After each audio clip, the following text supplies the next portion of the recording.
वास्तव में हम लोग जीते उतनी ही देर हैं जितनी देर हम भगवत चर्चा करते हैं, बाकी के समय हम निर्जीव हैं, ऐसा ही मानिएगा। ये बात हम नहीं कहते, हमारे सब आचार्यगण कहते हैं, शंकराचार्य भगवान कहते हैं, बड़े बड़े ऋषि मुनियों की ये वाणी है कि व्यक्ति जितनी देर सत्संग करता है उतनी देर ही जी रहा है। हम जितनी देर सद्भावना चित्त में रखते हैं उतनी देर ही जी रहे हैं। जितनी देर हमारे चित्त में दया है, जितनी देर हम काम से निवृत्त हैं, जितनी देर हम मोह, लोभ, ईर्ष्या, द्वेष से निवृत्त हैं, हम उतनी देर ही जीवित हैं। जैसे ही हम ईर्ष्या में आते हैं, जैसे ही हम राग, द्वेष, अभिनिवेश आदि दोषों में पड़ जाते हैं, हम उस समय हम जीवित नहीं हैं। या फिर ऐसा कहें कि उस समय हमारा देह जीवित है, पर हमारी जो आत्मा है ना, वो मृतक समान होती है। आत्मा तो उतनी देर ही जीवित रहती है जितनी देर आप कथा सत्संग श्रवण करते हो, जितनी देर आप ठाकुर जी का चिंतन करते हो। देखो, मानव से ज्यादा विचलित संसार में कोई नहीं है, सबसे ज्यादा विचलित हैं हम आप सब लोग। पर जब कथा होती है, ठाकुर जी की लीला सुनते हैं, कोई सत्संग सुनते हैं, उतनी देर हमारा विचलन, भले ही हम कितने विचलित हों, अत्यंत विचलित व्यक्ति भी सही, आधा घंटा तो शांत बैठेगा, 1 घंटा तो ध्यान से बैठेगा। उतनी देर उसकी समस्त इंद्रियां जो कभी शांत नहीं रहती, वो सब शांत हो जाती हैं। तो वास्तव में हम उस समय, हमारा शरीर उस समय भले निर्जीव अवस्था में होता हो, हमारी आत्मा जीवित रहती है जब हम सत्संग करते हैं। तब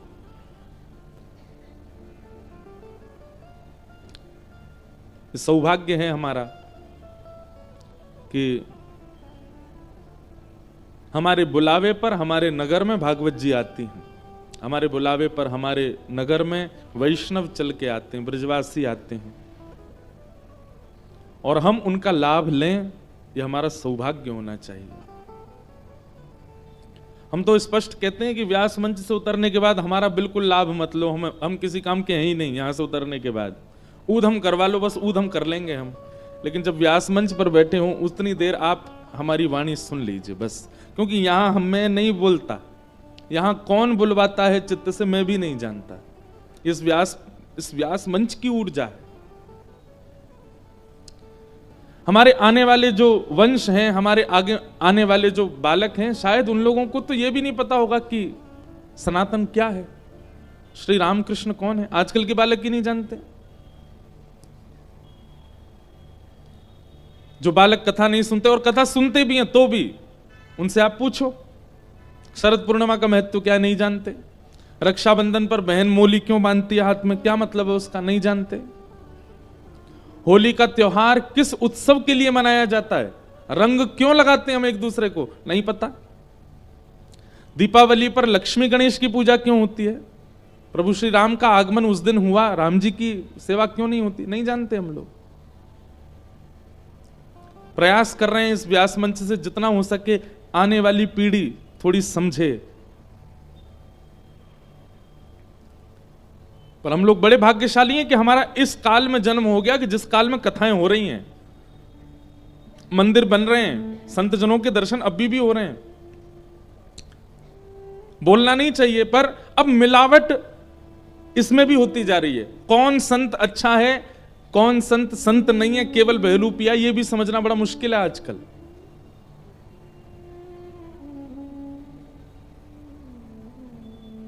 कौन केवल व्यापार कर रहा है और कौन वास्तविकता में, यह भी नहीं समझ में आता आजकल। जिस दिन धर्म संक्रमित हो जाएगा कलयुग से,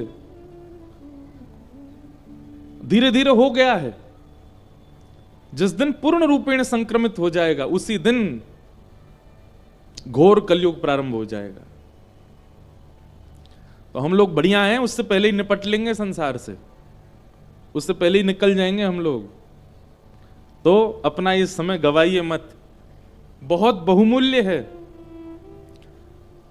हम ये बात समझ गए, आप भी समझ जाओ कि मौका दिया है ठाकुर जी ने, अवसर दिया है। हर क्षण हमारा देखा जा रहा है, गिना जा रहा है। एक तरफ गिनती कर रहा है कलयुग और एक तरफ गिनती कर रहे हैं ठाकुर जी।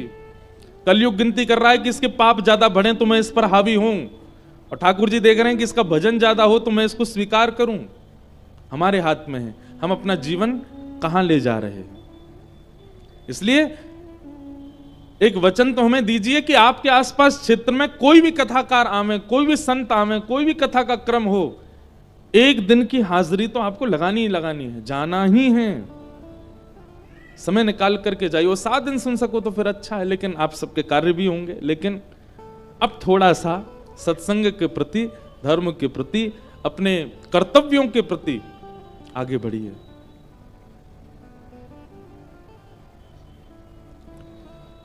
इन 7 दिनों में जो कोई भी बातें मंच से कही गई हैं, उन सब बातों को जीवन में उतारिए, वो आपके लाभ की ही हैं। वज्रनाभ भगवान के जो परपौत्र हुए, श्री कृष्ण के परपौत्र, ठाकुर जी के लीला विश्राम के बाद 16,100 अपनी राजमाताओं को लेकर के वज्रनाभ वृंदावन आए। अष्टपटरानियां तो भगवान के संगी चली गई थी, 16,100 रह गई थी। उनको लेकर के वज्रनाभ जब वृंदावन आए तो वृंदावन में वज्रनाभ ने देखा कि माताएं इतनी दुखी रहती हैं श्री कृष्ण की याद में, और पूरा वृंदावन ऐसा लगता है मानो जैसे कुछ खो गया, कुछ चला गया यहां से। वज्रनाभ बड़े चिंतित रहते थे, मैं क्या करूं, इन सब में ऊर्जा कैसे आई? ये श्री गोविंद देव जी हैं। तो तब वज्रनाभ ने क्या किया,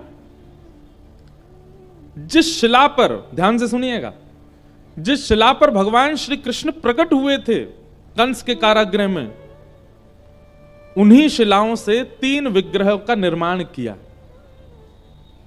गोविंद देव, गोपीनाथ और श्री मदन मोहन। ये वज्रनाभ ने बनवाए। ठाकुर जी की लीला सुनकर के, ठाकुर जी की रूप माधुरी का अनुभव करके 3 ठाकुरों का स्वरूप बनवाया, गोविंद देव, गोपीनाथ और मदन मोहन।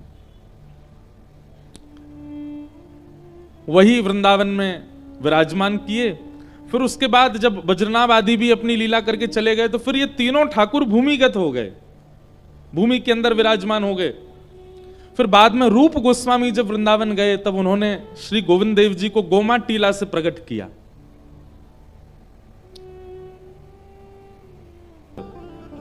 और हम पे इतनी बड़ी कृपा हमारे गिरधर लाल जी ने सहज में ही 1 आध घंटा में ही पूरा पद लिखवा दिया। हम, हमारे प्रेम जी और हमारे एक भैया और हैं, आए नहीं हैं, सागर जी, तीनों बैठे थे गांधी धाम गुजरात में। तो 4 दिन का वहां पर वृंदावन रसामृत प्रसंग पर प्रवचन था। अब देखो, हम बड़ी निजी बात बता रहे हैं, मंच से बहुत कम बोलते हैं, लेकिन सुनो। मन में भाव था कि वृंदावन पर कुछ बोलना है 4 दिन तक।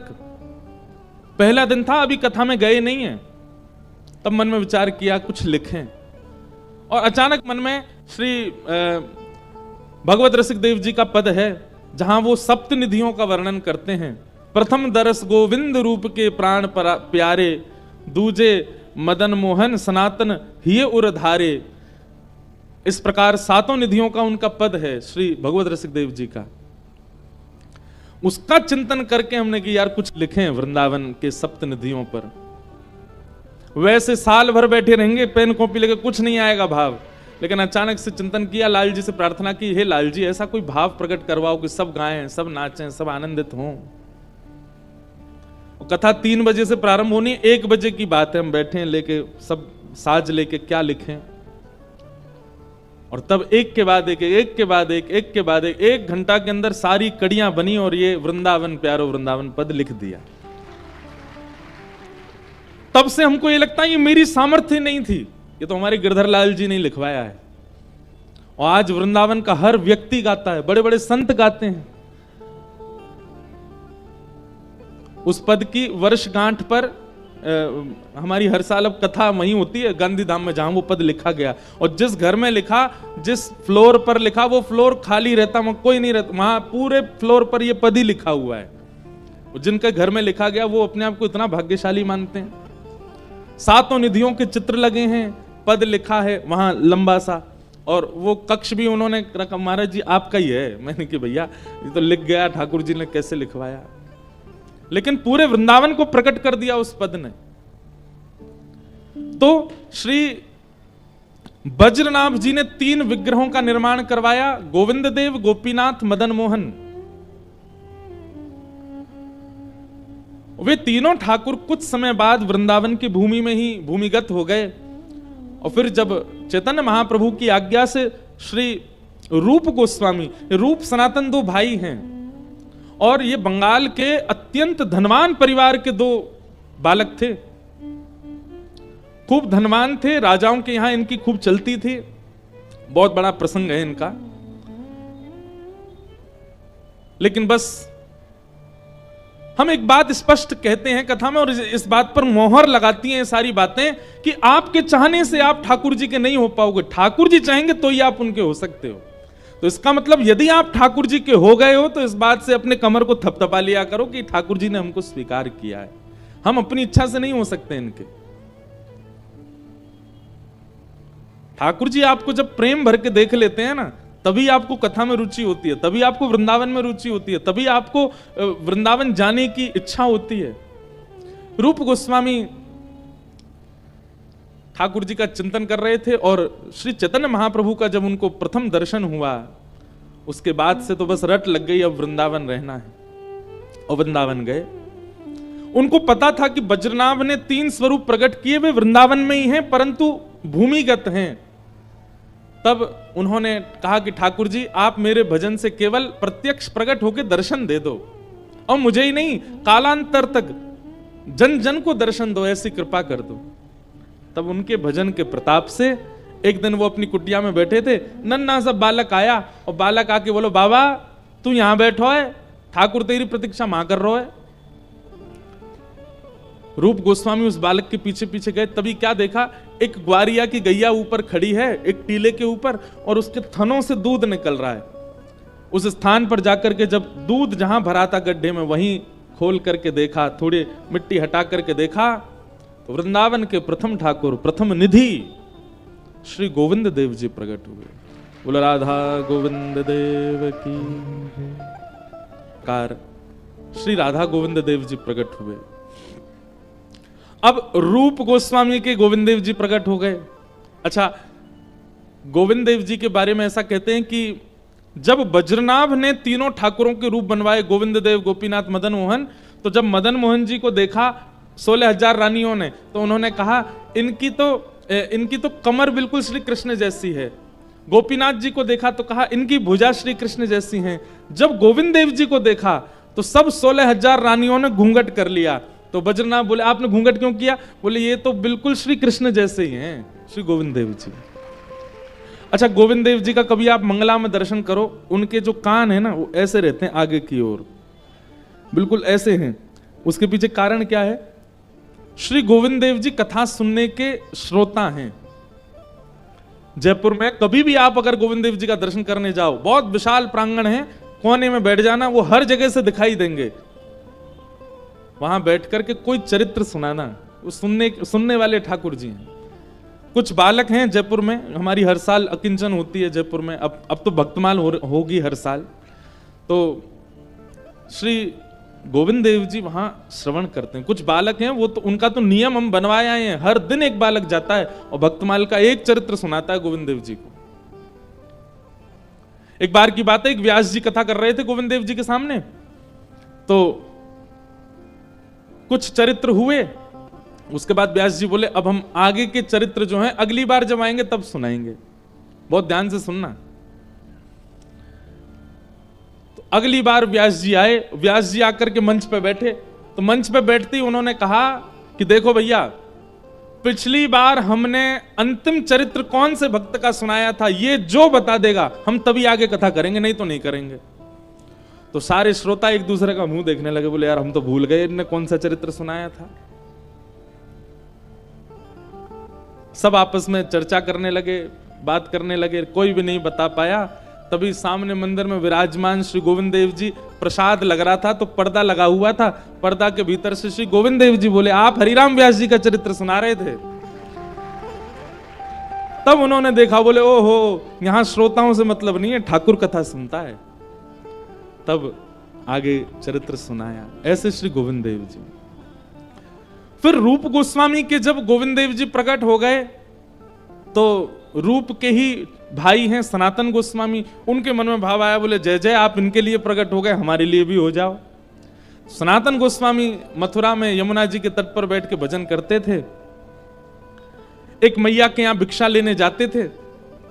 उसी मैया के यहां त्रिभंग लली ठाकुर जी विराज रहे थे, वही मदन मोहन जी थे। सनातन गोस्वामी जब भिक्षा लेने जाते तो किवाड़ खोल के मैया जब देने आते, सामने ही ठाकुर जी का दर्शन होता। अब मदन मोहन जी, हम यदि ठाकुर जी को देखेंगे ना तो हम देख के चले जाएंगे, ठाकुर जी यदि हमको देख लेंगे तो हम वहीं स्थिर हो जाएंगे, हम जा नहीं पाएंगे वहां से। कभी ऐसा हो कि वृंदावन आप गए और ठाकुर जी के सामने खड़े है कि हिलवे कोई मन नहीं करे, वहां से निकलवे कोई मन नहीं करे, तो यूं ही सोचियो कि ठाकुर जी ने तुमको देख लियो, यही हमारे हिल नहीं पा रहे हो, और मंदिर में पहुंच के जावे की इच्छा है गई, निकल गए बाहर, तो यूं ही सोचियो तुम ही देख के आए, ठाकुर जी ने नहीं देखा आपको। कई दर्शनार्थी ऐसे होते हैं, घूम घूम के आते हैं, फिर से कुछ चीज पकड़ लेंगे, कहीं छुप के खड़े हो जाएंगे, हमें कोई बाहर नहीं कर दे, इसका मतलब यही है ठाकुर जी उसको देख रहे हैं। तो सनातन गोस्वामी तो ऐसे हो गए, भिक्षा लेने के बाद भी वहीं खड़े रह गए। मैया बोली बाबा जाओ, भिक्षा दे दी, अब तो जाओ, लेकिन सनातन गोस्वामी हिल नहीं पावे। अब तो वही चिंतन चलने लगा, कैसे स्वरूप, कैसा मुखमंडल, कैसे भुजा, कैसे चरण, कैसी ग्रीवा, कैसे वक्ष। अब तो सनातन गोस्वामी रोज इसी लोभ में जाते कि हमको भिक्षा मिले और हम उनका दर्शन करें। देखते देखते एक दिन सनातन गोस्वामी बोले जय जय, जब इतना प्रेम कर ही रहे हो हमसे तो फिर आ जाओ हमारे पास। और उसी रात्रि में श्री मदन मोहन जी, वो जो मैया सेवा करती थी, उनके स्वप्न में गए और स्वप्न में जाके बोले मैया कल जब बाबा भिक्षा लेवे आवे, सुबह को भिक्षा के रूप में मोइये प्रदान कर दी हूं। मैया बोली मेरी सेवा से आप प्रसन्न नहीं हो? बोले नहीं, बहुत प्रसन्न हूं मैया, लेकिन तेरे तो कछु दिन ही रह गए, तो कछु दिना बाद चली जाएगी, फिर मेरी सेवा कौन करेगा? तो मैं तो पहले ही अपनी व्यवस्था कर रहा हूं, वो बाबा के पास मुंह दे दे। और अगले दिन जैसे ही वे आए, रोती विलकती मैया मदन मोहन जी को हृदय से लगा करके लेके गई और श्री सनातन गोस्वामी को प्रदान कर दिए। बिहरत निस दिन कुंज गलन में, ब्रज जन मन सुख धाम, मदन मोहन को रूप निरख के, श्री मदन मोहन को रूप निरख, सनातन बलि बलि जाए, वृंदावन प्यारो वृंदावन। और सनातन गोस्वामी के साथ श्री मदन मोहन जी आए, और मदन मोहन जी तो बड़े लीला, सबसे नटखट हैं सातों में श्री मदन मोहन जी। कहां विराजते हैं? करौली राजस्थान में। ये मुगलों के आने के बाद, कई मुगल क्योंकि मंदिर तोड़ते थे, इसलिए ठाकुर राजस्थान में राजाओं के आश्रय में चले गए, इसलिए कुछ ठाकुर हमारे वृंदावन से बाहर चले गए, नहीं तो ये सातों वृंदावन में ही थे। तो श्री मदन मोहन जी को लेकर के सनातन गोस्वामी गए। इतनी सुंदर लीला आती है श्री मदन मोहन जी की कि सनातन गोस्वामी का नियम था कि 24 घंटा में कम से कम 18 घंटा भजन करते थे, और बाकी के एक आध घंटा स्नान आदि कुछ प्रसाद पाते, एक आध घंटा सोते, बस इस प्रकार 24 घंटा निकलता उनका। अब मदन मोहन जी को ले आए, अपनी कुटिया में विराजमान कर दिया। ये कथा हमने कई बार सुनाई है कथा में। सनातन गोस्वामी का नियम था कि एक टिक्कर बनाते थे, टिक्कर समझते हैं, मोटी रोटी बड़ी सी बनाते और उसी को ही ब्रजरज में रखते, जब भूख लगती नेक निकाल के नेक पा लेते, फिर एक आध दिना तक भजन करते, फिर थोड़ी सी निकाल के पा लेते, फिर भजन। आज भी ब्रज में ऐसे संत हैं, वो खूब मोटे मोटे टिक्कर ब्रज की रज में अंदर रखते हैं, और जब भूख लगती है उसमें थोड़े टूक लेके पा लेते हैं। कोई सब्जी नहीं, कोई नमक नहीं, मिर्च नहीं, कुछ नहीं, बस भजन के लिए जीवित रहना है, इतना पाते हैं। हम लोग भोजन के लिए जीवित रहते हैं, तो ब्रज में लोग भजन के लिए जीवित रहते हैं। कई लोग हैं वो तो जिंदा ही इसीलिए कि हम कुछ और खा सकें। एक बार मैं एक व्यक्ति के संग कहीं जा रहा था, तो रास्ता में हम लोग खूब सारा बाल भोग करके निकले, खूब सारा नाश्ता पा लिया। जैसे ही रास्ता में कहीं रुके, बाल भोग करके निकले थे, तो रास्ता में एक जगह शौच आदि के लिए निवृत्त होने के लिए रुके, तो वहीं पोहा बन रहे थे। पोहा समझते हैं? नमकीन चूड़ा, पोहा। तो साथ में जो व्यक्ति थे उनको सुगंधी आ गई पोहे की। तो पोहे की सुगंधी आने के बाद वो ऐसे घूमने लगे 2-4 राउंड। मैंने कि क्या हुआ? बोले महाराज जी वो सुबह का खाने पच जाए तो पोहा और पाऊंगा। मैंने कहा वारे भैया, भूख नहीं है, केवल पानो है, स्वाद अच्छा है। हमारे लाल जी भी ऐसे ही हैं, ठाकुर जी भी ऐसे ही हैं, वो भी पामे पूरे दिन 8 बार प्रसाद पाते हैं दिन भर में। तो मदन मोहन जी तो श्री सनातन गोस्वामी तो एक टिक्कर पाते थे और एक टिक्कर ही 2-3 दिन तक चलता था। परंतु अब ठाकुर जी मदन मोहन जी आ गए तो उनके लिए रोज छोटे छोटे टिक्कर बना के प्रसाद में रखते थे। एक दिन सनातन गोस्वामी के ध्यान में श्री मदन मोहन जी सचल प्रकट हो गए और प्रकट होकर बोले बाबा, अरे जय जय, कैसी सेवा चल रही है? आपको सुख मिल रहा है कि नहीं? आनंद आ रहा है कि नहीं? ठाकुर जी बोले सनातन जी आनंद तो बहुत आ रहा है, लेकिन रूखी रोटी खवाए खवाए के आपने हमारा गरो जो है का चौक कर दियो है। अरे बामे नेक नमक बुरक दे करो, नेक नमक तो डाल दे करो आटे में, थोड़ा तो स्वाद आवे। सनातन गोस्वामी बोले अरे भगवान, हम तो भजनानंदी महात्मा है, हम कहां इतना। ठीक है, कल से आपके लिए मैं नमक वाली बढ़िया टिक्कर बनाऊंगा। और भिक्षा में नमक लेके आते, आटे मिला के गूंद करके टिक्कर बना के पवाते। कुछ दिन तक ठाकुर जी ने प्रेम से पाया। कुछ दिन बाद ठाकुर जी फिर ध्यान में आ गए। सनातन गोस्वामी बोले जय जय, अब तो बढ़िया है, नमक वाली रोटी पा रहे हो। मदन मोहन जी बोले वो तो बढ़िया है, रोटी में नेक नमक स्वाद तो आ गया हो, लेकिन रूखी रूखी रोटी पाऊं तो गले में इर्ज जाए मेरे में, नेकवा में घी लगा दे करो। सनातन गोस्वामी बोले अच्छा ठीक है, कल से भिक्षा में घी भी ले आएंगे। नमक लेने आने लगे, घी लेके आने लगे, बढ़िया घी लगा के ठाकुर जी को पवाने लगे। कुछ दिनों बाद ठाकुर जी फिर आ गए, ध्यान में आके बोले आप नमक तो लेके ही आते हो, घी भी ले आते हो, एक आलू और ले आए करो, वाकू भून के वाकी चटनी बना के पवाए दे करो, टिक्कर से आलू लगा के पालेंगे ने स्वाद आ जाएगा। सनातन गोस्वामी ने तुरंत नेत्र खोले, अपनी माला झोली कोने धरी, ठाकुर जी उठा लिए। ठाकुर जी बोले कहां ले जा रहे हो? बोले वापस मैया के पास छोड़ के आ रहा हूं। अरे हम यहां भजन करने के लिए कुटिया में रहते, तुम यहां 56 भोग बनवा रहे हो। ठाकुर जी सचल प्रकट हो गए और मदन मोहन जी सनातन गोस्वामी के गले से लग गए। बोले बाबा तू चाहे रूखी रोटी खवा, चाहे नमक बुरक के खवा, चाहे बिना घी की खवा, रहूंगा तेरे पास ही, तो छोड़ के ना जाऊंगा।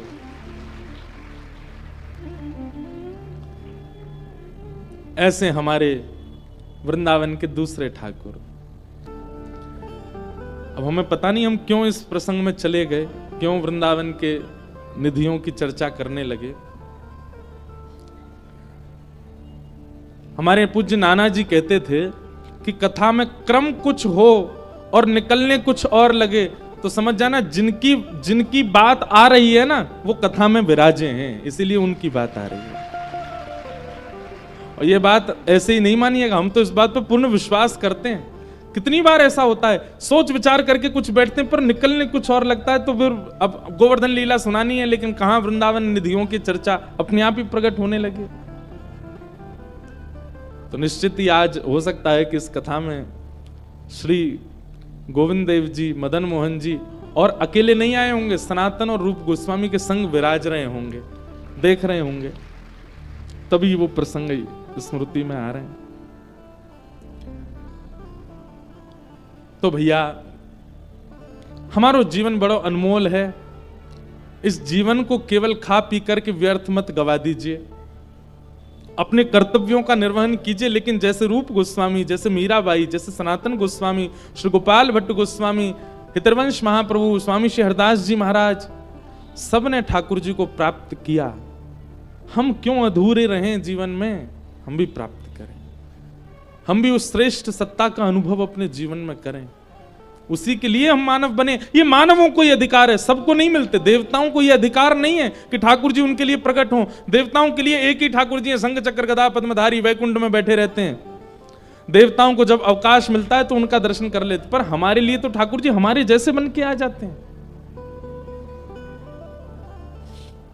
तो हमारे वृंदावन के ठाकुर श्री वेणुगोपाल जी आए, इस विषय पे हम पहुंच गए वृंदावन।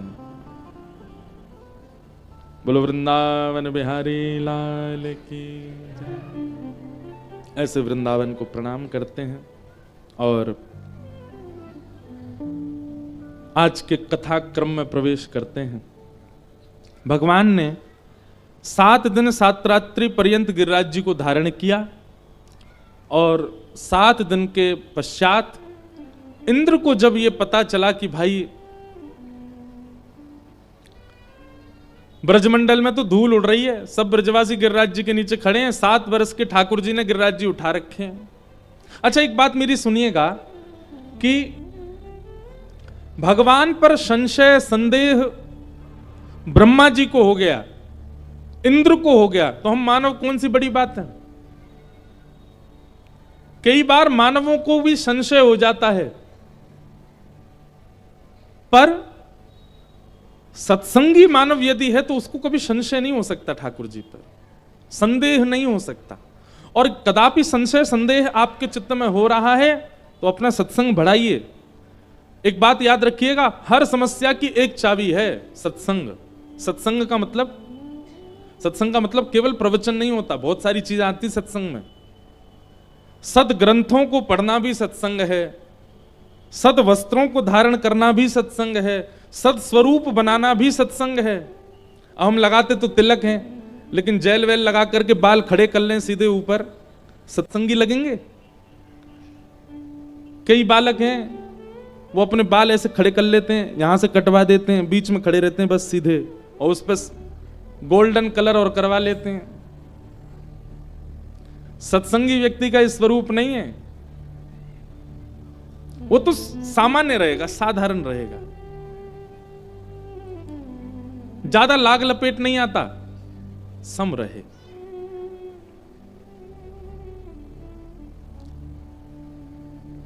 हम अपनी बताएं, कई कथाएं तो ऐसी होती हैं वहां हमारी रुकने की व्यवस्था इतनी ज्यादा दूर नहीं, यहां पे भी दूर नहीं है, बगल में ही है। कई कथाएं ऐसी होती हैं वहां तो हम खुद ही स्कूटी चला के मंच पे आते हैं कोई गाड़ी वाड़ी रहे तो यहां पे मिली नहीं तो यहां पे भी स्कूटी से ही आ जाते। अभी वृंदावन में हमारी कथा 29 तारीख से, गोपनीय जगह पर कथा, उसका ज्यादा प्रचार नहीं करना क्योंकि कम जगह है, भीड़ बहुत हो जाएगी। तो वहां तो हम रोज रिक्शा में बैठ के ही जाएंगे कथा करने, और कहीं कोई हेलीकॉप्टर भेज दे तो उसमें बैठ के भी चले जाते हैं, कोई दिक्कत नहीं। जो मिले ठाकुर जी जो प्रदान करें सब स्वीकार है। हम जानते हैं हमारी कौन सी इंद्रिय हमारे वश में नहीं है। हमारी एक बात बहुत ध्यानपूर्वक सुनो, आपकी जो भी इंद्रिय आपके वश में नहीं है, वो इंद्रिय जब भी अपनी इच्छा प्रकट करती हो, उस दिन गोविंद गोविंद गोविंद गोविंद गोविंद नाम का जाप किया करो। आपकी जह भी इंद्रिय अपने आप से बाहर जाएगी, ठाकुर जी उसको अपने आप वश में कर लेंगे। जैसे मन में कोई दुर्भाव प्रकट हो रहा है, किसी के प्रति ईर्ष्या प्रकट हो रही है, किसी के प्रति ईर्ष्या का भाव आते ही नेत्र बंद करो, ठाकुर जी के मधुर रूप का दर्शन करो, गोविंद गोविंद गोविंद गोविंद, या फिर श्री कृष्ण गोविंद हरे मुरारे हे नाथ नारायण वासुदेव, श्री कृष्ण गोविंद हरे मुरारे हे नाथ नारायण वासुदेव। बार बार इसका चिंतन करो। ऐसा करने से कुछ दिनों में आपकी ईर्ष्या कम हो जाएगी, आपके चित्त में काम प्रकट हो रहा है। आप इसी मंत्र का या केवल गोविंद गोविंद बोलते रहो, आपका काम नष्ट हो जाएगा। इंद्रियों को वश करना सीखिए भगवान नाम के द्वारा। गो माने इंद्रियां, उनके जो रक्षक हैं वही हैं गोविंद। भगवान का नाम गोविंद हुआ।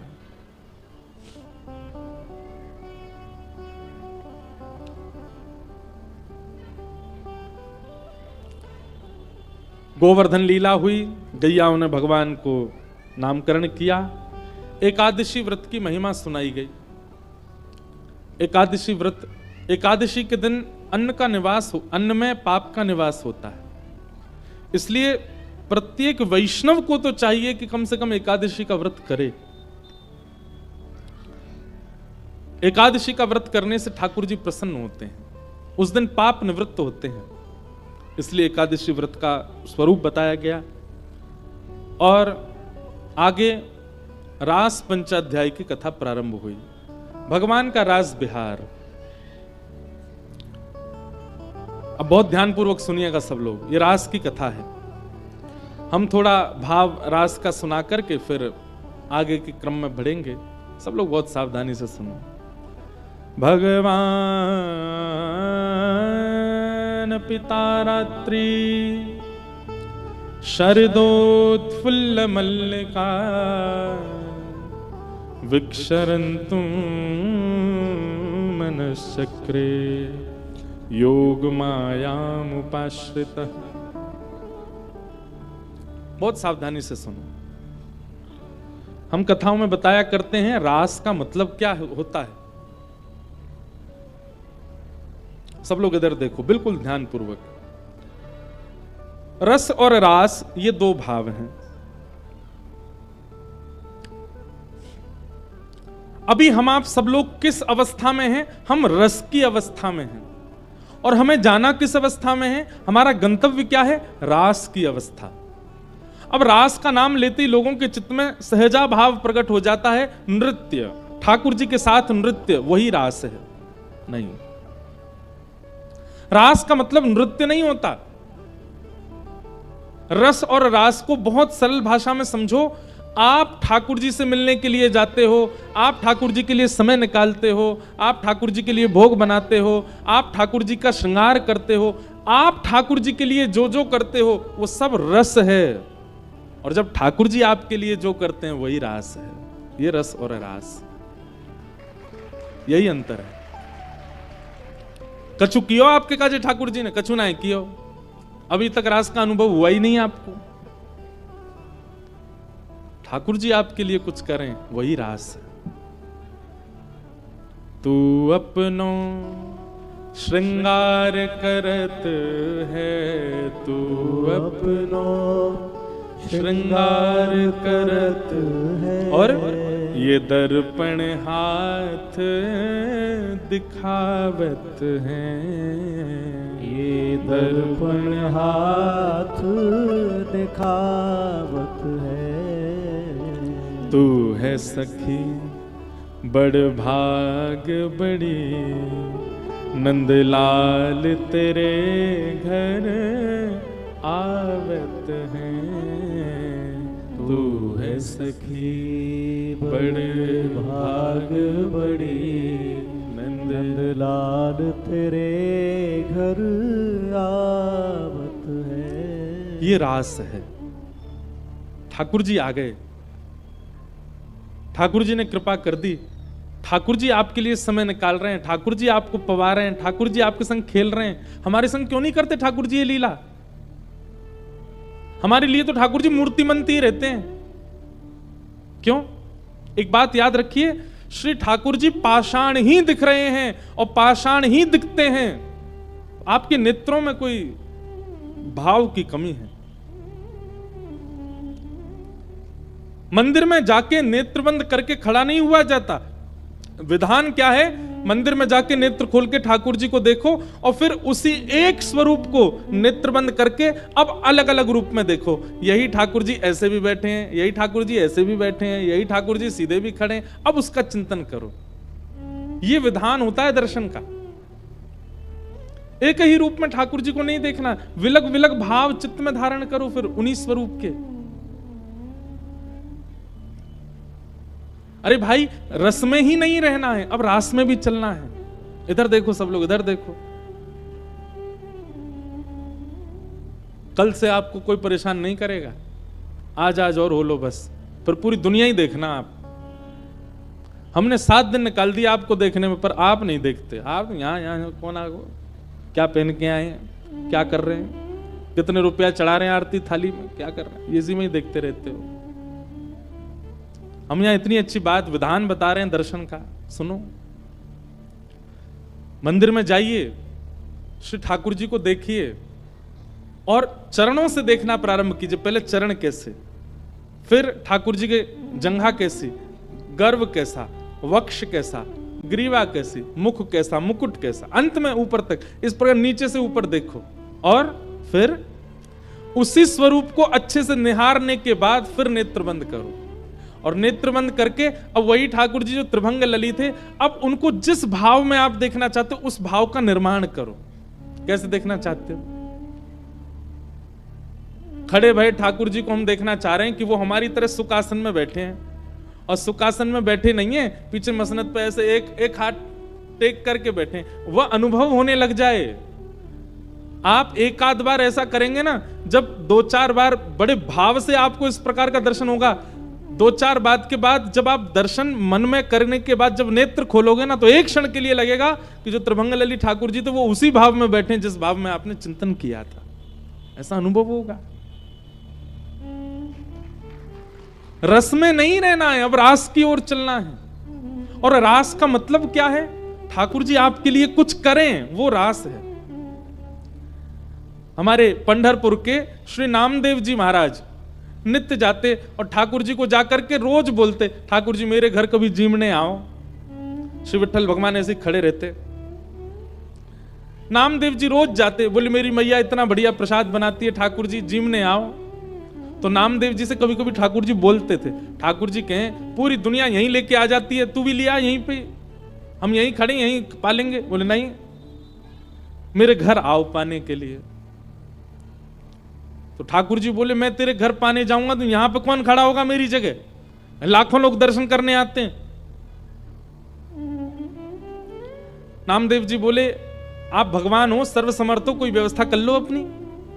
भगवान बोले ठीक है, कर ली हमने व्यवस्था। बोले क्या व्यवस्था? बोले मैं तेरे घर जाऊंगा पाने, तू मेरी जगह खड़ा हो जा। नामदेव जी बोले ये कैसे हो सकता है? भगवान बोले सब हो जाएगा, बस आज एक काम करियो, रात्रि में जैसी शयन आरती हो, शयन आरती के बाद छुप जाइयो पीछे आके। देखो ठाकुर जी की लीला, ये सत्य घटना है श्री नामदेव जी महाराज की। नामदेव जी छुप गए। रात्रि में शयन आरती के बाद जैसे कपाट बंद हुए, ठाकुर जी तुरंत मूर्ति मंत्र खड़े थे, मूर्ति से सहज हो गए और सहज उतर गए अपने आसन से। और नामदेव जी कहा तुम खड़े हो जाओ। खड़े हो गए। नामदेव जी बोले ऐसे खड़े हो जाओ हमारी तरह। हो गए खड़े। अब ठाकुर जी उनका श्रृंगार कर रहे हैं, अपनी जैसी पगड़ी पहनाई, अपने जैसे वस्त्र पहनाए, अपने जैसे पूरे हाथ पाम कर दिए, कहीं से काजल ला करके हाथ पाम में लगा दी, बिल्कुल कारे बना दिए नामदेव जी। और नामदेव अब हम जा रहे हैं तुम्हारे घर प्रसाद पाने, 2-4 घंटा में मंगला आरती होगी, खड़े रहना यहीं पे। और सुनो 2-4 बातों का ध्यान रखना। क्या? ये सुबह सुबह पुजारी आकर के तुमको ठंडे ठंडे पानी से नवाएंगे, ठिठर मत जाना। अंदर से ठंडी लगे तो भी रोक लेना। नामदेव जी बोले वो कैसे रोकूंगा? बोले हम नहीं रोक रहे इतने साल से, रोज रोज हमको भी नवा देते हैं सुबह 4 बजे, हम भी तो अपनी कंपन होता रोकते हैं उसको। और सुनो फिर दूध से नवाएंगे तुमको, उसके बाद शहद डालेंगे तुम्हारे ऊपर। और फिर वहां कभी आप लोगों का अवसर मिले ना, एक बार जाइए पंढरपुर। भैया कब तक यहीं बिसौली और बदायूं में ही रहोगे? घूमो कछु दिना, साल में एक बार भारत के कोई कोई तीर्थों में जाया करो, सब जगह दर्शन करो ठाकुर जी का कैसे विराज रहे हैं। तो कभी पंढरपुर जाओ तो हमारे कहने से वहां की काकड़ा आरती सुबह होती है 3:30 बजे, उसका दर्शन करना। काकड़ा आरती जो हमारे ब्रज में मंगला आरती होती है, वही वहां काकड़ा आरती। तो काकड़ा आरती में क्या करते हैं? दूध से जल से सबसे स्नान करने के बाद फिर ठाकुर जी को मुंह पे मक्खन लगा देते हैं, इतना सारा मक्खन मुंह पे। तो ठाकुर जी बोले स्नान आदि के बाद तुम्हारे मुंह पे मक्खन लगाया जाएगा, तुम्हारा मन तो करेगा कि मैं खा लूं, लेकिन जीभ निकालना नहीं बाहर, उसको लगे ही रहने देना। रामदेव जी बोले फिर तुम्हारा श्रृंगार होगा। और श्रृंगार के बाद पंढरपुर में हर दर्शनार्थी को अधिकार है कि भीतर मंदिर में जाके ठाकुर जी के चरण छू सकता है, अपना सिर वहां रख सकता है, सबको छूने का अधिकार है। बोले दुनिया भर के लोग तुम्हारे सामने आएंगे, सब लोग आकर के तुम्हारे चरणों में प्रणाम करेंगे, अपने दुख दर्द बताएंगे, सबकी सुन लेना, पूर्ण किसी की मत करना। तुमको दया भी आएगी, कोई रोता हुआ भी आएगा, कोई बहुत ज्यादा विचलित भी आएगा। नामदेव जी बोले क्यों पूरा नहीं करूं? वो सबका विधान बना हुआ है, वो सब काम हमारे लिए छोड़ दो, किसको क्या देना क्या नहीं देना। तुम बस कहीं ऐसा नहीं कि यहाँ खड़े होके कोई रोता हुआ आया उसके आंसू पोंछने लग जाओ, कहीं तुम जरा भी हिल गए तो पुजारी पंडा बहुत मारेंगे, सब कहेंगे कहां गए हमारे ठाकुर जी, कौन खड़ा हो गया आके। नामदेव जी बोले जो आ गया, बढ़िया निमंत्रण दिया भोजन का, मैं तो बंध गया यहाँ पे। बोले हाँ रोज आ जाते हो भोजन करने, आओ अब जा रहे हैं हम भोजन करने, खड़े रहो यहीं पे। और श्री पंडरीनाथ, श्री साक्षात द्वारिकाधीश अर्धरात्रि में नामदेव के घर गए अकेले। द्वार खटखटाया, मां अंदर से चिल्लाती हुई, ए नामा पूरे दिन मंदिर में पड़ा रहता, आधी रात में आता, सब सो रहे हैं यहां पर। जैसे ही द्वार खोल करके देखा, आहा, सुंदर श्री पंडरीनाथ भगवान द्वार पर खड़े हैं, स्वर्ण का मुकुट पहना है, स्वर्ण के आभूषण पहने हैं, कंधे पर हाथ रख करके मधुर कटाक्ष नेत्र हैं ठाकुर जी के, मंद मंद मुस्कुरा रहे हैं। नामदेव जी की माता जी तो, विट्ठल, हाँ मैया मैं ही आया हूं विट्ठल। नामदेव रोज निमंत्रण लेके आता, मेरे घर प्रसाद पाने आओ, मैं आ गया। नामदेव जी की माता जी ने चूल्हा रात में चेताया, खूब बढ़िया बढ़िया प्रसाद बना करके ठाकुर जी को अपने हाथ से पवाया। इतने में घंटे घड़ियाल बजने लगे, 3:30 4 बज गए, सुबह के मंगला आरती का समय हुआ। ठाकुर जी ने कहा मैया जल्दी करो। बोले क्या हो गया? अब आपको मंगला में जाना है? बोले मंगला में अब मैं तो व्यवस्था करके आया हूं वहां पे, लेकिन मुझे आज तक तो मैं दर्शन देता था काकड़ा आरती में, मंगला आरती में, आज मैं दर्शन करने जाऊंगा। मैया बोली क्या करूं? बोले काली सौल लेके आओ। और मैया सौल लेके आई, ठाकुर जी ने अपने मुकुट उकुट उतार करके, आभूषण उतार करके, और काली सौल में बढ़िया स्वयं को लपेट लिया, किसी को पहचान में नहीं आवे। कार्य कार्य तो ठाकुर जी हैं, काली सौल और ओढ़ ली। अब तो निकल पड़े, दौड़ के जा रहे हैं देखने के लिए नामदेव कैसा लग रहा है मेरे स्थान पर खड़ा होके। दर्शनार्थी लाइन लगा करके खड़े थे, उन्हीं में ठाकुर जी खड़े हैं और दूर से ही निहार रहे हैं। नामदेव जी चुपचाप नेत्र बंद करके, हाथ बिल्कुल कमर पर, जैसे पंडरीनाथ भगवान खड़े होते हैं बिल्कुल वैसे ही खड़े हैं। और ठाकुर जी दूर से ही देख करके नामदेव की बलियां ले रहे हैं। आहा मेरो नामा कितना अच्छा लग रहा है। गर्भगृह में जैसे ही ठाकुर जी पहुंचे, ठाकुर जी के आते ही नामदेव जी को पता चल गया कि ठाकुर जी आए हैं। सो नामदेव जी मन में सोचे सब प्रणाम कर रहे हैं कि ठाकुर जी प्रणाम नहीं कर ले मुझको, मैं कैसे रोक पाऊंगा, ठाकुर जी प्रणाम कर रहे हैं। ठाकुर जी गए, नामदेव जी को देखा, नामदेव जी को देख करके जैसे ही नीचे सर झुकाया, नामदेव जी के नेत्रों से आंसू गिरने लगे। नाथ ये कैसी लीला कर रहे हो आप?